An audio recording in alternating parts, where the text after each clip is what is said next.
नमस्कार विद्यार्थियों, आज हम शिक्षा मनोविज्ञान को विस्तार से समझेंगे। अधिगम क्या है, इसकी अवधारणा क्या है और इसके मुख्य क्षेत्र कौन कौन से हैं, यह सब हम आज जानेंगे। सबसे पहले प्रश्न है, अधिगम क्या है? अधिगम एक निरंतर चलने वाली प्रक्रिया है जो जन्म से मृत्यु तक चलती रहती है। मनुष्य जीवन भर सीखता रहता है, सीखना कभी रुकता नहीं। तो पहले वातावरण से सामंजस्य आरंभ करता है। मां का दूध पीना, ध्वनि और प्रकाश पर प्रतिक्रिया देना, ये सब अधिगम के प्रारंभिक उदाहरण हैं। अधिगम की दो मुख्य विशेषताएं हैं। पहली सार्वभौमिकता, यानी हर व्यक्ति सीखता है। दूसरी निरंतरता, अर्थात सीखने की प्रक्रिया जीवन भर चलती रहती है। सीखना अनुभव पर आधारित होता है। जब हम बार बार अभ्यास करते हैं, गलतियों से सीखते हैं, तब हमारे व्यवहार में परिवर्तन आता है। यही परिवर्तन अधिगम कहलाता है। जेपी गिलफोर्ड के अनुसार व्यवहार के कारण व्यवहार में परिवर्तन ही अधिगम है। अर्थात जब हमारे अनुभवों के कारण हमारे व्यवहार में स्थायी परिवर्तन आता है तो वह अधिगम है। कक्षा में छात्र अनुभव, निरीक्षण और शिक्षक की व्याख्या के माध्यम से सीखते हैं। प्रदर्शन द्वारा सीखना भी अधिगम का महत्वपूर्ण भाग है। देखो, मोमबत्ती बुझ गई, क्यों हुआ? अंदर ऑक्सीजन खत्म हो गई। बढ़िया। अधिगम को 3 मुख्य क्षेत्रों में बांटा गया है: ज्ञानात्मक अधिगम, भावात्मक अधिगम और क्रियात्मक अधिगम। अब हम इन तीनों को समझेंगे। ज्ञानात्मक अधिगम में विद्यार्थी विभिन्न विषयों के तथ्यों और ज्ञान को प्राप्त करता है, जैसे इतिहास की तिथियां, विज्ञान के सिद्धांत और गणित के सूत्र। समझ आया? हाँ, धन्यवाद। भावात्मक अधिगम में मूल्य, आदर्श, भावनाएं और आचरण का विकास होता है। यह व्यक्ति के चरित्र निर्माण में महत्वपूर्ण भूमिका निभाता है। क्रियात्मक अधिगम में क्रियाएं और कौशल शामिल होते हैं, जैसे चित्रकला, लेखन, खेलकूद, संगीत या प्रयोग करना। ये सभी क्रियात्मक अधिगम के उदाहरण हैं। अतः हम कह सकते हैं कि अधिगम एक निरंतर प्रक्रिया है जो अनुभवों के माध्यम से व्यवहार में परिवर्तन लाती है। ज्ञानात्मक, भावात्मक और क्रियात्मक, इन तीनों क्षेत्रों में संतुलित विकास ही संपूर्ण शिक्षा का लक्ष्य है।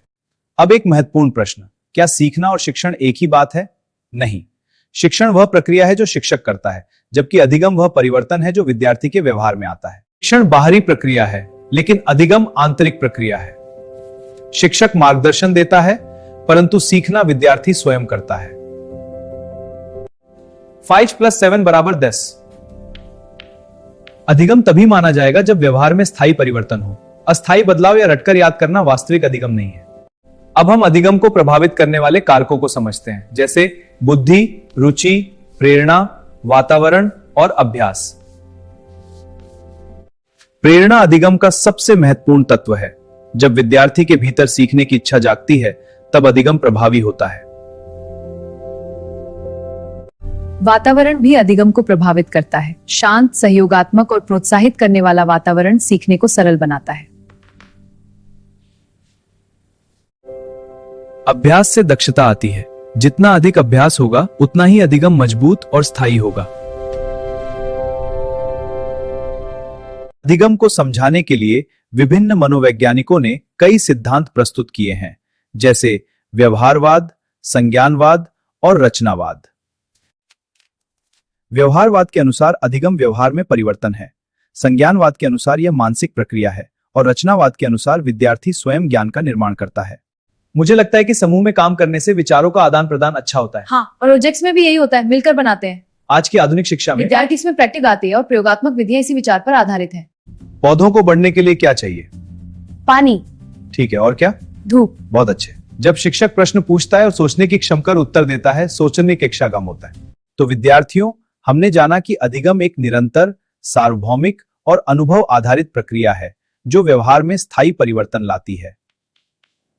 आप सभी से अनुरोध है कि इस विषय को केवल पढ़े नहीं, बल्कि अपने जीवन में लागू करें, क्योंकि सच्चा अधिगम वही है जो हमारे व्यवहार और व्यक्तित्व को बेहतर बनाए। धन्यवाद।